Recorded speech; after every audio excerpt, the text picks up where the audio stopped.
Good morning, good afternoon, or good evening, wherever you might be in this fine world. You are listening to the Startup Selling Show, talking sales with Scott Sambucci. That's me. Today's episode is a guest episode, and today's guest is Todd Caponi.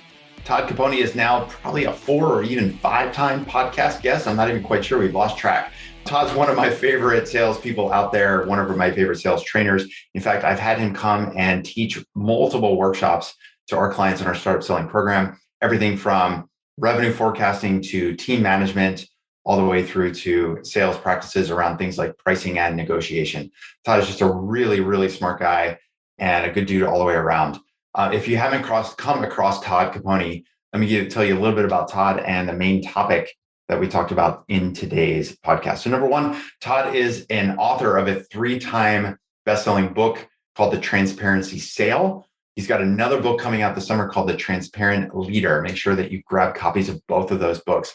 He's a speaker and a workshop leader as a founder and CEO of Sales Melon, and he's also the managing director of Chicago's VentureSCALE. He's also a multi-time C-level sales leader and as a self-professed behavioral science nerd that has guided 2 companies to successful exits.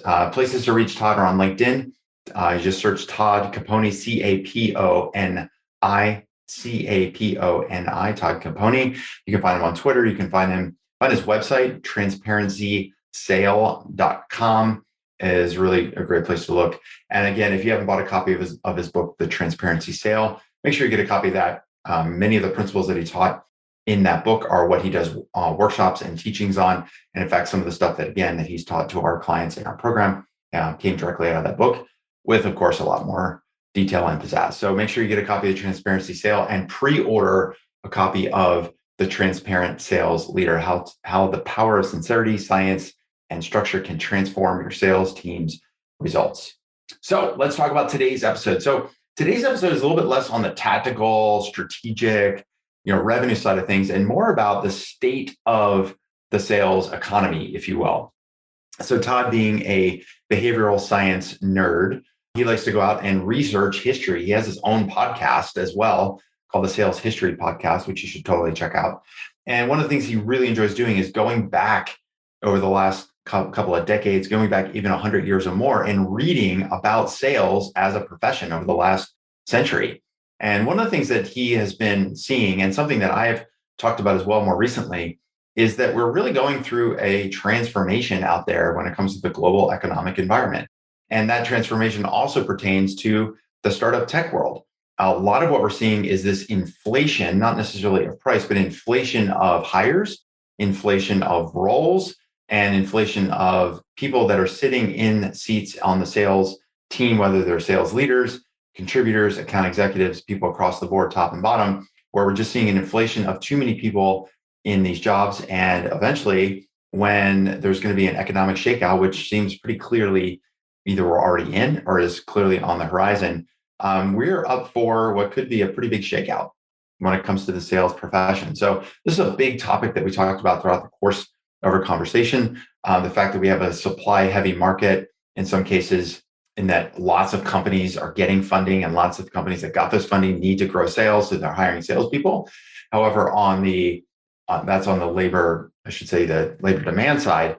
However, on the labor supply side, some of the talent that's going into the marketplace may not be qualified to execute on those sales strategies, or simply being some of the companies that are getting the funding maybe shouldn't have gotten the funding in the first place, which again is creating that sort of inflationary investment and Silicon Valley environment, which may cause a pretty big downturn in the future. So lots of conversation around that. I think you'll find it useful as you're thinking through the rest of this year, you're thinking about the years ahead. How are you planning? How are you organizing? Where and who are you investing in on your team so that you can have growth even in a down cycle, and make sure you avoid many of the hiring mistakes by over hiring and certainly hiring the wrong people into the roles, hoping that they'll lead to the growth that you need to get for your startup. So that's the gist of the conversation. I think you're really going to enjoy the podcast interview. I guess that's it for now. Let's head over to my conversation with Todd Caponi. Hey, Todd, welcome back to the program. It's so good to see you, my brother. Thanks for having me. Yeah, absolutely. We were just chatting that you're one of our serial guests at this point. I think this is our 4th or maybe even 5th conversation, plus all the time that you spend with our clients doing workshops and talks and teaching them your genius. So you and I were texting back and forth. We got a specific topic we want to get to in a few minutes. What I wanted to do is just for the folks that maybe have not listened to those first couple of episodes, that we'll have show note links and all that. But people like, okay, who's Todd Caponi? What does this guy do? How do you describe that to people? Yeah, it's good. I'm a multi-time sales leader that also happens to be a behavioral science nerd. And there was a research study that triggered me down a journey that ended up in the book, The Transparency Sale, that I joke I thought might suck, but it's kind of taken on a whole life of its own. But essentially, what I do is I speak and I teach workshops, not only the behavioral science of how we as human beings engage, prioritize, decide, and buy, but then how do you apply it to your messaging, your positioning, your presenting, your negotiating. And then I just finished book number 2. It should be out in the summer, which is taking all of those concepts and applying it to sales and revenue leadership. So book number 1 is The Transparency Sale. And book number 2 is called what? The Transparent Sales Leader. The Transparent Sales Leader. Yes. And it will have, just like that one, that the first book, it'll have a transparent cover again, too. It's super cool. It's purple this time. But nice. Good job. Thank you. My favorite color. Really? That was the whole reason I did it. I can see in your background too that I I just painted my office as the corporate logos. So there you go. That's awesome. I'm just indoctrinating you in the world of sales quality and how Scott thinks about things. Everything starts with purple. Cool. That is my entire lens on life.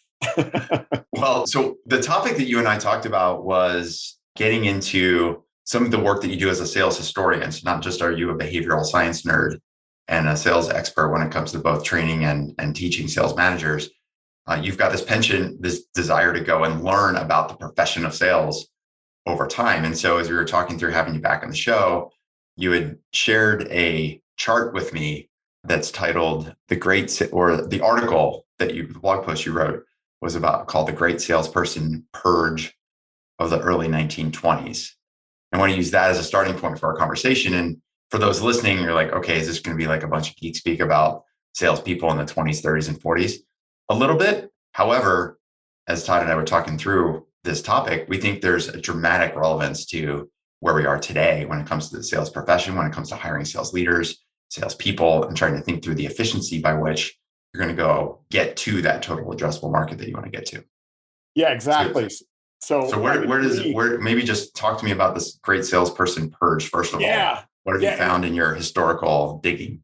Right. I mean, the background, like if for anybody that's watching the video, over my left shoulder here is just books from the early 1900s, a couple from the late 1800s. It is my nerdery. Like most people do fun things on the weekend. I'm sitting reading 100-year-old books on sales.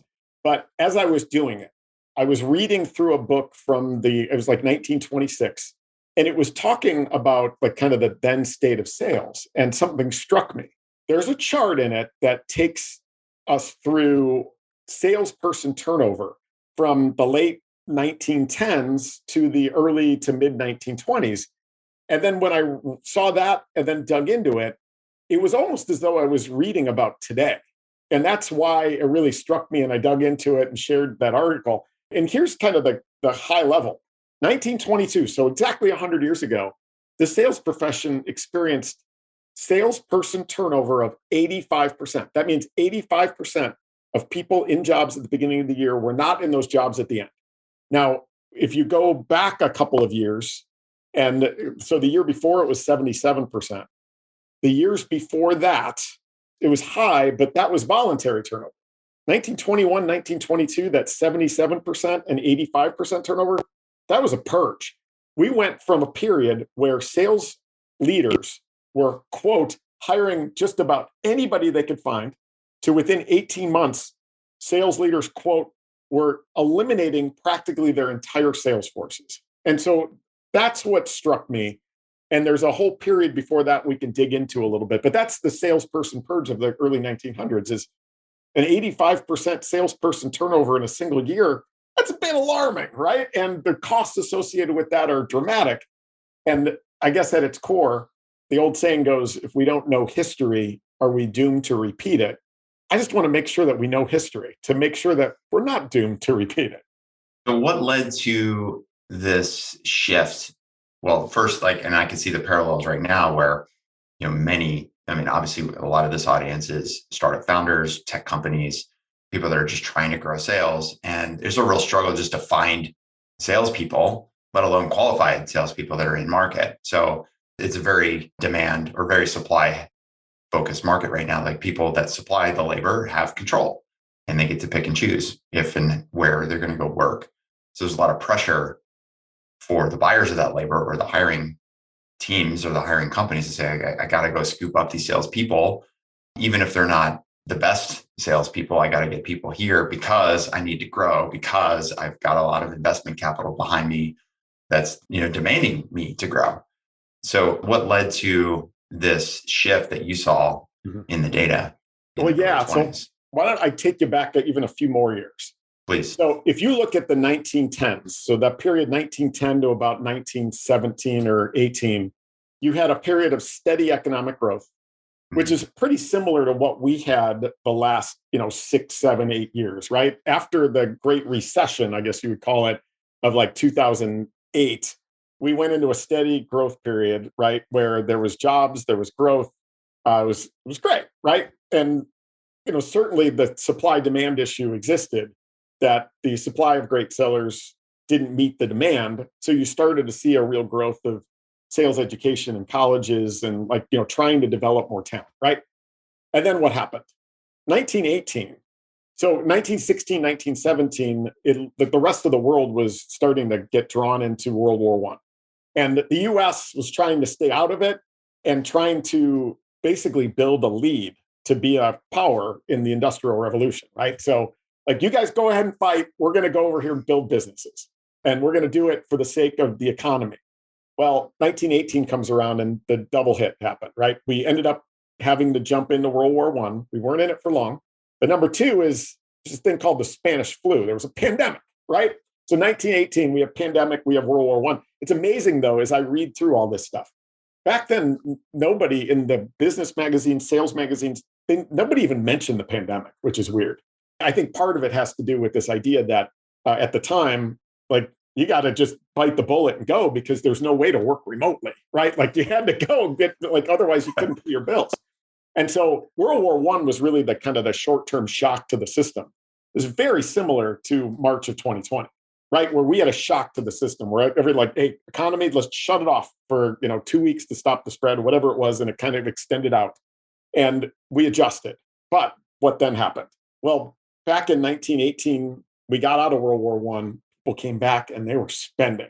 All of a sudden, we had taken this pendulum that was this thing was moving. We smacked it and we went way up, right? And all of a sudden, there was investment. There's people spending. It was living the high life, right? And as a result, we ended up to this situation where the supply of good salespeople far below the demand, in big ways, very similar to late 2020 and through 2021. And even, obviously into early 2022, where we are right now. Well, all of a sudden, if you look at 1921, we had an inflation spike. Sounds familiar. We've got an inflation spike going on right now. And then, so all of a sudden, and then it just got hit because there's two things. Number one, when you've got low supply, high demand, what does that mean? That means that supply gets to demand more money, right? And so all of a sudden, the cost of salespeople goes up. You match that with inflation, and those costs have to go somewhere. So companies start to raise their prices. When you start raising your prices, you get to a crescendo where all of a sudden the companies that are your buyers are like, we got to be tighter on all of this. All of our costs are going up, and we can't be spending more on this kind of stuff. Let's start getting tight. And then you go from high inflation to deflation. And with deflation comes layoffs and companies starting to constrict. And that's what happened in 1922. The pendulum swung this way, and then all of a sudden it swings hard the other way. And so when you look at today in our environment, here's the thing that really struck me. Now, the concept of unicorns in the tech space, right? You had this period where all of a sudden for the economy to continue to rev on high in the way that it was, every company had to make massive investments in technology, right? Because everybody's remote. So there's a reason why we see this big spike that goes on. Here's the thing that really struck me, though. Unicorns. So a unicorn is when a company takes on an investment, their valuation is valued at $1 billion or higher, right? The record. All right. So on average, you'll see the newly minted unicorns per year somewhere between 120 and 170 a year. And 170 was the record. And that was in 2020. It was 167, actually. So 167 newly minted unicorns in 2020. The Oh, years like before, a lot. I mean, I've been it in sounds Silicon like Valley a long lot, time. I'm like, right? holy crap. Like, that's a So, lot. yes, 167 in 2020. And the years before it were 120, 130, 140, right? So you add the 4 years between 2017 and 2020 up, and it's like 569. So that's 4 years worth, 569. Remember that number, because here comes the one that'll smack you in the face. How many did we have in 2021? 586. New ones. 586 in 1 year. Yes. New unicorns. New unicorns. Yeah. Okay. So we had 569 in 4 years combined. Right. And then in 1 year, we added another 586. Right. So in 1 year, and this is all Crunchbase data. So if anybody wants to go validate it, I've put the chart in the. So 1 year we did 4x, the highest ever. We did the previous 4 years combined, right? Like that strikes me as a bubble. I don't know. I mean, maybe I'm crazy. Why are you being so pessimistic, Todd? I mean, yeah, it's a little concerning. And then you add to it that ZipRecruiter, they've been reporting that there's over 700,000 open sales roles in the US. And that's not real estate. That's not retail. That's not car sales. That's 700,000 open B2B type jobs. So you've got the low supply, high demand, inflation spike. You've got this massive amount of investment going in. So how are companies going to be able to realize those high valuations?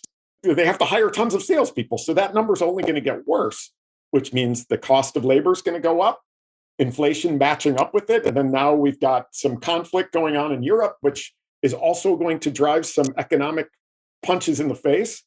I don't know. It worries me. I want everybody to be aware of it, first of all. And then second of all, just think smart. Right. And so that's kind of this core, and we can dig more into it here. But the numbers tell a story that sounds a lot like 100 years ago and a massive purge and a deflationary depression. Like nobody talks about the depression of 1921 and 1922. They talk about the Great Depression, right? But this one was pretty nasty. Yeah. That's interesting in that, candidly, in some ways, it's almost like the founders of these unicorns. They're not the only ones that are swept up, right? If there's 589 or 586 new unicorns, there's also a whole pyramid of other companies getting higher valuations. Even like how many companies are now valued at 100 million? Yeah. How many are at 500 million? Which probably shouldn't be. But there's all of this investment capital going in from limited partners into the VC firms. The VC firms have to put it to work. So that puts the money in, and then there's higher competition for the investment, which raises the valuations. And now these founders are given these growth calls to justify the valuations. They don't have the infrastructure in place. They don't have a sales process in place. So what do? They go and effectively buy revenue by buying salespeople. Right. I'm going to buy salespeople to help me buy revenue. Yes. And there's no real scalability to the productivity of salespeople. And this is something we just had Andy Paul on the show. Do you know Andy? Yeah, he's got a new book out. Yeah. Mm-hmm. And one of the things he was talking about after our conversation, we were talking about offline, is salesperson productivity. Mm-hmm. How many hours? We did actually talk a little bit in the show. How many hours does a salesperson spend per closed sale? And he said that number is getting higher and higher and higher. So sales productivity is going down, which means to get the same output per salespeople, I need to hire even more salespeople. And that's this whole big tipping point that you're talking about, combined with the macroeconomic and macro global shocks that are happening. Yeah. And I mean, the cost of turnover is really high, right? So there's so much more cost going into the system right now. Inflation, cost of labor, cost of turnover, time to hire. And with all this dollars going in, you're like, hey, there's somebody walking down the path there. Come sell for my company, right? Like you hire anybody and you invest in training them. Back in the late 1910s and early 1920s, sales education at the college level was pervasive, right? Like we figure like, why are we doing this? Well, we used to do it everywhere to the point where it was actually being taught in high school. So back in the 1910s, they were teaching sales in high school. And part of it was because there was high demand. But part of it was because sales was a trusted, respected, and even admired profession. So kids growing up were like, I want to be in sales, right? Ask one of my kids today, like, hey, what do you think of the sales profession? They're like, oh, gross, right? Like, oh, why would they want to do that in high school or college? That sounds terrible. I'd like to do something cool, like be a YouTuber. But today, like we're seeing the growth of sales education start to really permeate most colleges. I think there was last count that I looked, it was like 360 colleges are at least offering it as curriculum today. Yeah, we've had a guy named Greg Accardo, who's at LSU University. Mm-hmm. He has been on the podcast. It's been 2 years, maybe come a year and a half. And he was talking about this growth because he was talking to me about sales competitions they do at universities and these big tournaments that they do. And I'm like, what? Because it's your point, like when I left college in 96, I graduated. I did sales because I was a history major and I couldn't get any other job. Yeah. So yeah, I was marketing, sales. Same thing. Yeah, I'll figure out a way to like get in somewhere with some company. I'll do sales as a necessary evil until I can get a real job. That was always my mindset. Yeah. Well, when you look at these educational programs today, they're robust, right? And that was one of the things, like looking through one of these magazines talks about the idea that like part of the demise of education in college was the idea that all of a sudden you had this burst and there wasn't any demand. That was number one. But number two is that a lot of corporations at the time viewed education at the college level as being rigorous, but irrelevant, right? Like, and that's the difference today is like, I spent some time with the University of Texas at Austin and a couple of others. And like you said, they're doing contests. They've got sales labs. They've got reps that are cold calling. Like they're really learning. They're getting access to the licenses so they can learn all the tech stacks. And that's cool. And I think that those reps are going to be really, really valuable, much more valuable than I would have been coming out of college and getting into sales. But the concern is eventually this pendulum's got to at least swing back a little bit. Like, I'm not ringing the hear ye, the end is near bell, right? I'm not going there. But that would be if the pendulum swung completely the other way. But it's got to swing back a little bit. Like all the indicators are telling us that sales and the profession has got to slow down, and companies are going to have to get smart about the way that they achieve these enormous valuations. And there's going to be a pretty big chunk of those that never do. Hey, folks, we're off and running in my conversation with Todd Caponi. And as I mentioned at the start of this podcast, Todd's one of those people that has been a multiple guest expert that we've brought into our coaching program called Startup Selling. So not only have we brought Todd in, we've brought people like Aaron Ross, Mary Lou Tyler, Jason Bay, Megan Mishiak, Ernest Owusu, many, many others. In addition to the coaching that we do every single day with our team, with our clients, we also bring in these guest experts because, look, we know lots of stuff when it comes to sales. I personally got tons of experience, but I can't know everything. And just like you can't know everything about your industry, and that's why you specialize in your business and why you have people that are experts around product and people that are experts in your company around engineering and sales and finance and HR and all of the other roles. So here, and the way that we run our program is making sure that every single client gets the best answer to their question, not what's the best answer that Scott can give or that one other coach can give to them. It's something that's worked really, really well for us as we continue to expand. That's why I love having people like Todd come in and be a guest expert for our clients. So if you're one of those people out there, if you're a B2B tech founder and you've been thinking about maybe getting some help with sales, maybe the current environment is kind of tying you up in knots, or maybe you haven't gotten quite to the growth level that you thought you would get to by this point in your company's life, or maybe you hired some salespeople and it didn't quite work out. Those are all reasons that you might want to get a little bit of help or get at least somebody else looking at your company, your situation, and giving you some ideas on how you might go forward. Or maybe it's the other way around, right? Maybe things are going really, really well. Maybe you've got funding, maybe you've got growth, and you're trying to make sure that you're organizing your systems, your team, your strategies to continue moving in that positive direction. So you're not affected by some of the economic downturns or some of the cycles that we may be running into in the coming months and years. Might also be a great chance for you to get a second set of eyes on your strategy, on your systems, and on the skills that you and your team need to develop in order to continue growing and scaling. Whatever the case, if you want some help, I might be able to help you out. Maybe the team here could help you out. One of the best things I would suggest you do is go over to SalesQualia, Qualia.com. If you haven't already downloaded a copy of my book, which is also a bestseller called Stop Hustling, Start Scaling, you can do that. You can add yourself to your email list, or Very simple. Shoot me an email, Scott@salesqualia, sales, QUALIA.com. You type the word private into the subject line. Just let me know that you want to have a private conversation. We'll hop on a call. I'll ask you a bunch of questions about your current situation, brainstorm a couple of ideas that you can take away right away. And if I feel like yours is a situation that we can help out and do our best work, then we can always talk more about the coaching program and what we might be able to do together. So head over to salesqualia.com or shoot me an email, Scott@salesqualia.com. Type the word private into the subject line. That'll let me know you have a quick chat. My assistant will get us a time on the calendar and we'll have that quick chat. So that's it for now. Don't delay. If you want to get some help, now's a good time. Let's have that chat. Let's head back to my conversation with Todd Caponi. Well, I mean, to me, I think just because you and I are biased, but that's where I think companies really need to invest in sales training and sales coaching, because you can go buy, say, 20 salespeople. They're all going to spend tons of hours per sale. You're going to buy that revenue by spending a lot on labor. But at the end of the day, there's a distribution curve. It's just like one great engineer is worth whatever 10x or 100x what an average engineer is worth. One or two great salespeople. You mentioned real estate. If you go to any real estate brokerage, 90% of the sales, the home sales of any brokerage, come from like 10% of the agents, and it's a lot of the same way. I mean, we've seen this even with small sales teams that people come to us in our coaching program like, oh, I got these 4 salespeople, and then you start working with them, you realize they're either really inexperienced or they're very experienced but not very good. But because of the labor market, they get an opportunity to get that job, and so now we need to coach them and train them. So fortunately, these are the smart ones and saying like, I need to retrain these people or train them the first time to get more out of them. But those, as you know, with your own business, that's like just the 0.5% that are out there actively investing significant amounts of money with getting the sales training that their team needs. Well, yeah, when I think about what you talked about with Andy Paul, like one of these books, it's Sales Management. So I think this one's like 1918.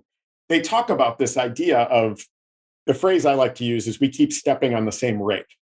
And what I mean by that is we spend a lot of time valuing and investing in companies to grow top line revenue, right? It's just like top line, grow, fit salespeople in, growth at all costs. And these books talk about this idea that we keep stepping on the same rake, having that as our lens, where after the Great Depression, the Great Salesperson Purge of 1922, 1923, 1924, 1925, companies were viewing their own success and their own metrics based on profitability. Who knew? Like, that's a good idea, right? Like, focus on how do we get profitable growth versus growth at all costs.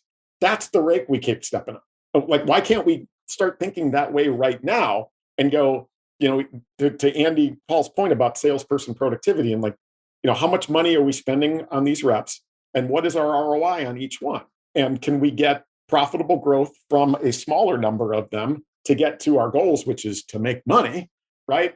Versus the valuations that are based on these multiples that are based on revenue growth that we're just trying to go grab as much market as we can. And that's the concern. There's always a period for that, but even like the late 1990s, right? I was with SAP in the late 1990s and we were just throwing money, but we were growing like crazy. And then March of 2000, right after year 2K didn't turn out to be a situation where planes were falling out of the sky and bombs were suddenly magically blowing off.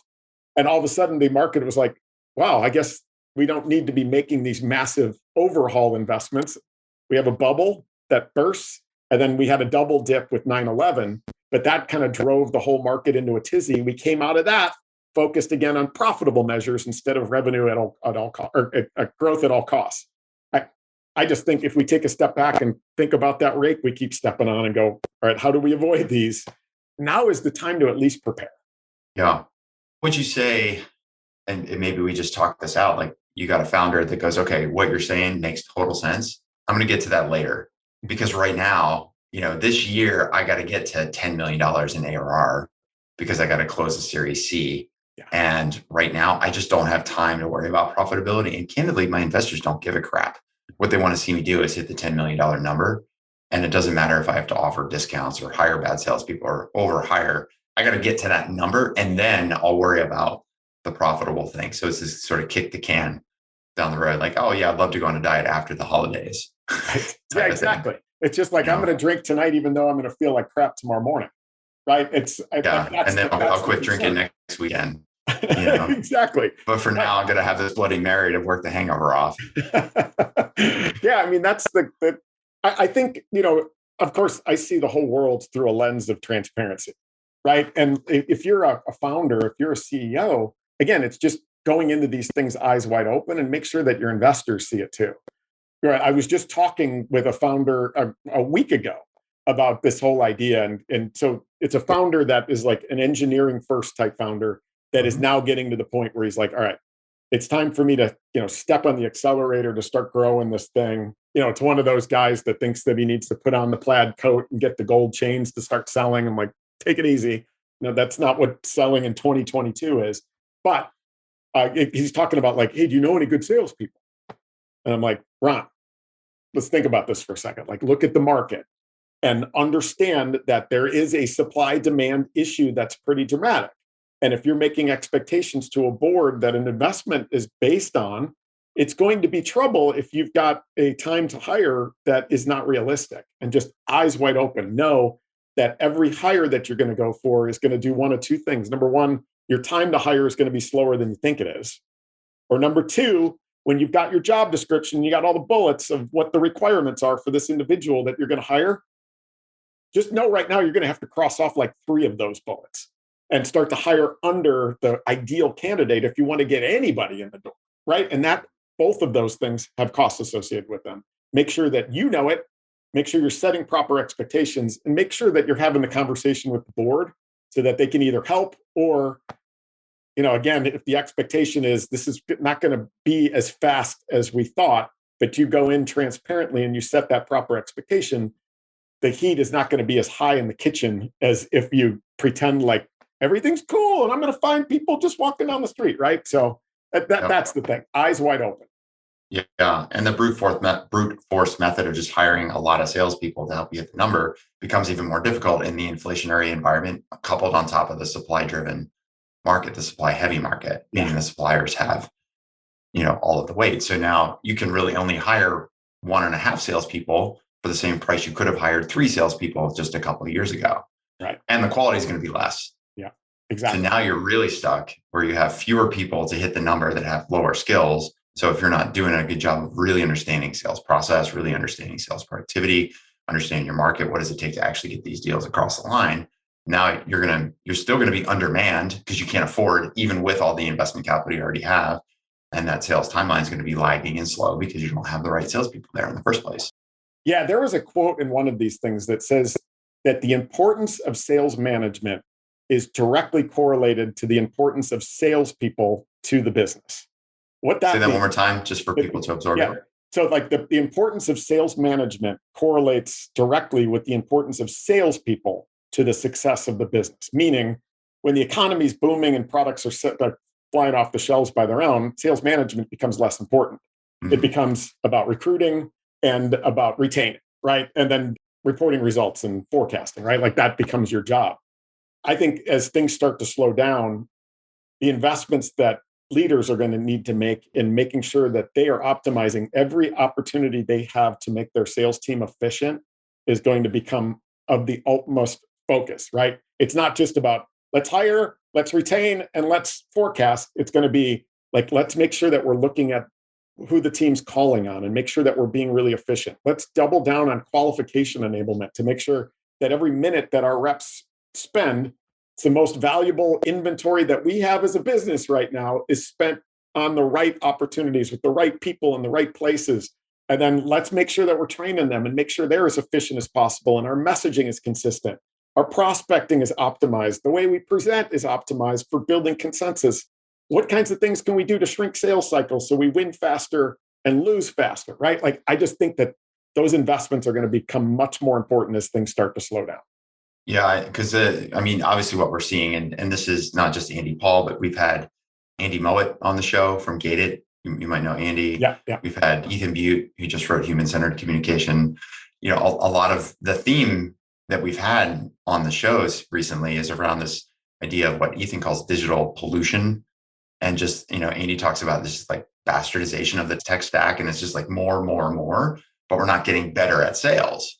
And so the tendency is like, well, I'm just going to, if it took me 1,000 batch and blast emails to get 2 appointments, if I need to get 4 appointments, I'm just going to do 2,000 batch and blast. And instead it's, no, when things are at this point, this is where you actually have to do less and do it better. So pick a smaller target market, do more customer discovery, disqualify leads early. I mean, you and I have talked about this before around, your philosophy on pipeline coverage. Like, why were you just measuring 10x pipeline coverage and saying, well, just close, 10% of your deals, which in other words, like you're wasting 90%. We don't want you to waste 90% of your time. Yeah, exactly. Like cut it down, get it focused, get better at what you're doing. That's where the efficiency goes up, the time to close goes up. And candidly, like the price that you're going to be able to charge goes way up. Exactly. Like one of the things I'm writing about in this book too is like obviously that concept that we've just got to get smarter and stop measuring the wrong things. Measuring the wrong things, like you just said. Like I used to do that. I'd look at my team and go, hey, your quota is X, so you need 4X your quota at any time. I'm like, so they'd go fill it with 4X full of crap. Like that was number one. But number two was the shift in, traditionally. And so for anybody listening that's running a sales team, one big thing that helped us out a lot is we had to create an environment where our salespeople felt comfortable losing, right? And if you create the opposite, like I grew up in an environment that if you lost, it's like, you got outsold, you suck. Like, and then, so what would you do? Well, number one, you'd hide your loss either by, pushing the close date out 18 months or moving it to suspects so nobody notices. So like, that's number one. Number two is when your deal did go off the rails, the last person you went and talked to was your sales manager instead of the first. Like if something goes off the rails, you want to be your team coming to you and going, crap, like this is, and I may have screwed this up, right? Like be transparent about it. But the last piece here is creating environments where we literally and emphatically celebrate losses. And like one of the things that we did with one of the bigger deals that we had lost is we literally had the rep come in on a Friday and we did a champagne toast for him, right? And we celebrated because he's already hit in his pocket and his quota. He put in a bunch of time on this opportunity. We lost it. Celebrate the effort, but then celebrate the opportunities to truly and transparently understand the reasons why we lost in hopes that we can all be educated from it. We can see trends and we don't lose like that again. So that environment and culture that we create around losing is going to be really important in building efficiency. And I know that sounds counterintuitive, but the old school, like put a rep on the table and throw rocks at them, or he or she, if they lost a deal, has got to go away, because that's where you hide these losses and your inefficiencies go way up. Yeah. My first sales manager at Prentice Hall, when I was selling textbooks, is whenever we had like a big sale, college textbook sale that was emerging, his first thing is like, don't be the hero. Don't try to win it by yourself. Because if you lose, bring the whole ship down with you. So it's like, as soon as you find out there's a big sale at some university, make sure you email the home office, the marketing team, the editorial team, get the SME on board, set up that appointment, call me so I can help. So that way, if we lose that deal, it's not on you. It's the team lost it. But guess what? If we get the sale, guess who gets the bonus? You do. Right. Yeah. So it kind of taught me, this idea of like bringing people along and getting them involved and casting in the sale. Okay, the editorial guy's coming in and he's going to talk about, because he's got a master's degree in chemistry, he can talk to the PhDs in the chemistry department about the book in a way that I can't. And the second thing I thought of as you were sharing that, Todd, is it's not just sales. I think there's a lot to be learned, especially right now, if there's a tendency and a need to grow. What about on the customer success side of things? Yeah. When you think about revenue retention, revenue growth, reselling, upselling, because I think a lot of times we think of like, okay, customer success has that, and they're responsible for retention. But I think a lot of them also feel like they have to go on it all on their own. And if the customer decides not to renew, now it's like, oh, well, what happened? Well, actually, I knew 6 months ago, but they were afraid to raise their arm, or the product team was too busy launching the new feature, or whatever. Everything's top line growth, instead of the founder saying, hey guys, what if we just took 25% of our week and just focused on current customers to make sure they're good? Right. Yeah. I mean, there's so many lessons to be learned from all of that too. And you start to spot trends. Like, it's just me and one other person in my business right now. But when I don't get a deal, or it takes me too long to close it, or it's inefficient, I do like loss reports by myself. I just pull my whiteboard over and go, all right, and I start to see trends. And I start to see trends that, like, for example, like for what I do, my focus is like most of my business is tech, right? Like SaaS tech, whether it's the technology companies or consulting companies. And most of it comes from heads of sales or heads of sales enablement. Anything outside of that, my deal lengths are slower, my win rates are lower, my dollar values are lower. Like, and to the extreme, if I get an inbound lead and it's from training and development, so like an HR function within an organization, my loss rate is pretty staggering. And it takes me too long to lose those. So now I just qualify out of them right away because my only inventory I've got is my time and I got to convert it. So I got an inbound lead from HR just before the holidays. And I was like, what outcomes are you trying to achieve? And I'm like, here's 3 other people you can talk to. Like, this is probably not the best fit for me. It might've been great. It was a pretty well-known company, but I'm like, I know this is going to be hell on earth. And right now I don't have time for that with the book and the clients I currently have. So, and I have the feeling they're going to come back around to me here pretty soon. So that transparency builds trust and builds a relationship where they look at me as being more of an advisor and a consultant to them instead of somebody trying to sell them some training or whatever. So it works both ways. When you qualify out and do it the right way, you build trust and you create advocates that are even referring business to you later too. So there's so much value to doing it, more efficiency and more referrals. I think that further illustrates the point we were just talking about, about being more targeted, being willing to disqualify leads. Like if you know that, again, the tendency is like, oh, we got to grow. So if a lead comes in, we're going to just like try to sell to everyone because of the FOMO. And we know that RFPs really suck if we're a startup, but gosh, this one's with GE and we don't want to miss out. Well, at some point you need to be disciplined and have the hygiene to know, like, even if you win 5% of them, 1 out of 20, the expense that you exhausted winning that one deal probably wasn't worth it.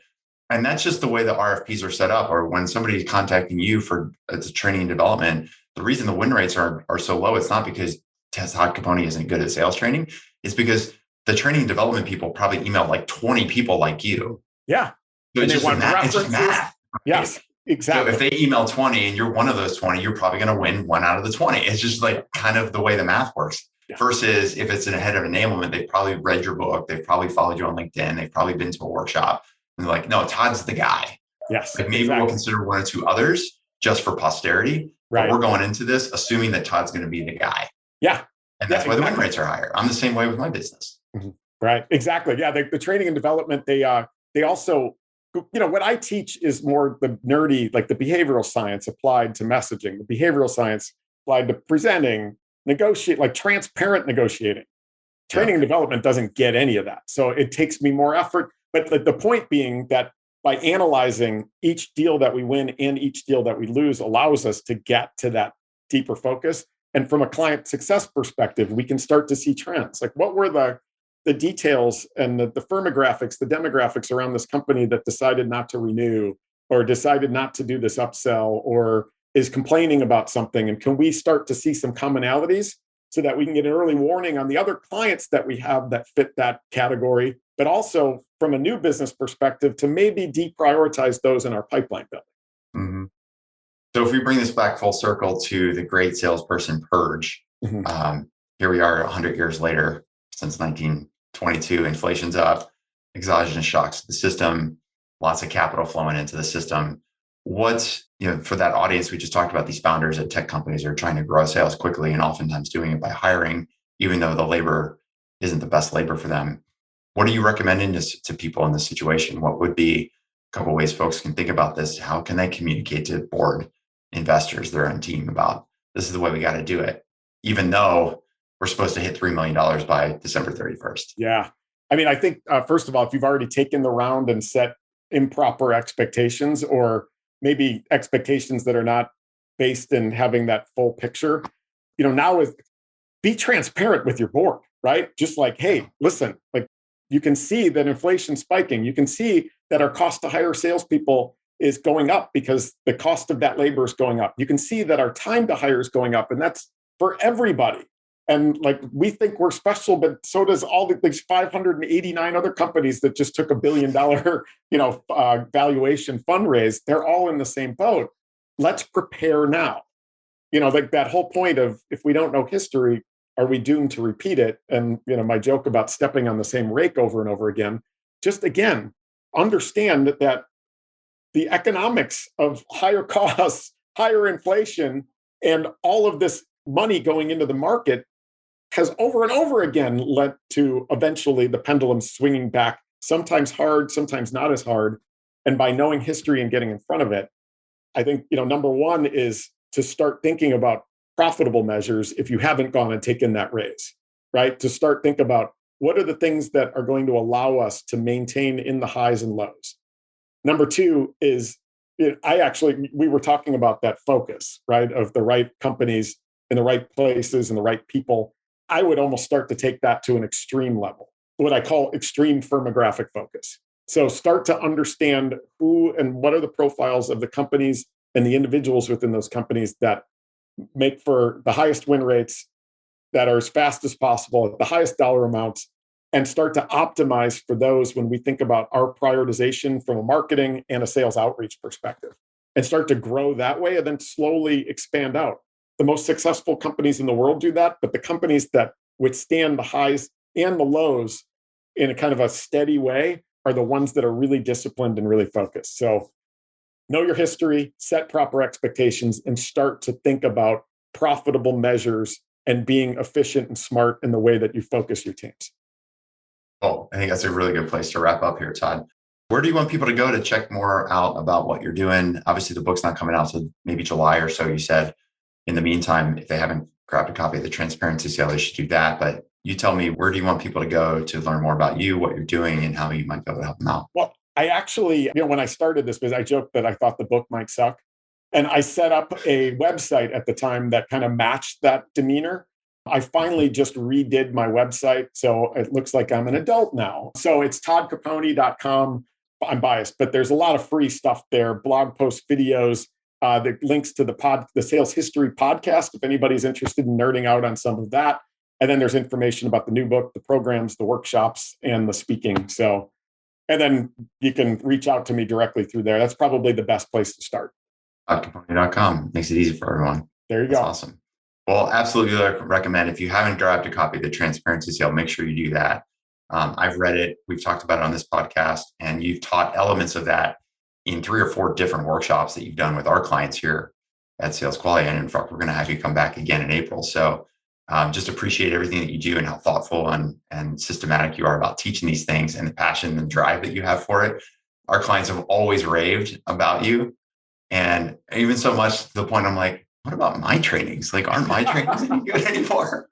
I mean, mine aren't so bad, are they? They're just so used to seeing me. And then you just bring in the heat and the energy and the excitement and the way you teach it every single time. You're like, oh, by the way, I don't have any PowerPoint slides. People are like, oh, thank God. So Cool. just appreciate you awesome. And your whole process. So definitely go to toddcaponi.com, grab a copy of the Transparency Sale in the meantime. And I guess we'll have to have like round 6 or 7 sometimes very soon. Definitely. There's a lot more coming. All right, man. Thanks for hopping on today, Todd. We'll talk again soon. All right. See ya. Bye. All right, folks. So not one of our kind of normal tactical, strategic kind of sales conversations today. Like I said, Todd's been on the podcast many times, and I always enjoy having his expertise when it comes to things like sales team management or pricing and negotiation strategies or any of the tactical tips. I thought today, in today's world, it would be really good to have this conversation with him, talking through the labor supply market, the labor demand market, talking through what some of the headwinds are that you might be feeling or will be feeling in the near future, and how you can adjust your strategy so that you can continue to grow and make the impact that you want to make. So big thanks to Todd Caponi for joining us. Make sure you check out Todd over on LinkedIn, Todd, T-O-D-D, Caponi, C-A-P-O-N-I. I think he's the only Todd Caponi that does sales and is from Chicago. So you can find him pretty easy on LinkedIn. Make sure you find him and follow him. He does good stuff there, as well as get a copy of his book, The Transparent Sale and The Transparent Sales Leader, both available on Amazon. So I think that's it for now. Make sure that you subscribe to this podcast. If you haven't already, tell a friend or 10 about the podcast so that more people can learn about what we're doing, download those episodes, and give us the juice that we need to keep on going with this podcast. We've been doing it for coming up to like 6-7 years strong. We've had hundreds of episodes. It's one of my favorite things to do. And it's not just because it's me getting a chance to talk to experts like Todd or some of the other guests, but it's because I know that this is the kind of specific help that people like you want to get. And so when I see the downloads go up, when I see more people are subscribing, when I hear people referencing the podcast in their emails to me, it tells me that the message is getting out there, which gets me even more motivated to do more of these podcast episodes for you. So that's it for now. This is the latest edition, coming to a wrap, of the Startup Selling Show, Talking Sales with Scott Sambucci. That's me. One more time, make sure you shoot me an email, scott@salesqualia, QUALIA.com. Type the word private into the subject line. Let me know you have a quick chat, and we'll get a time on the calendar and talk about your startup and how you might be able to implement a couple quick ideas and how we might be able to help you out here at Sales Qualia. That's it for now. Until next episode, we'll talk soon. See ya.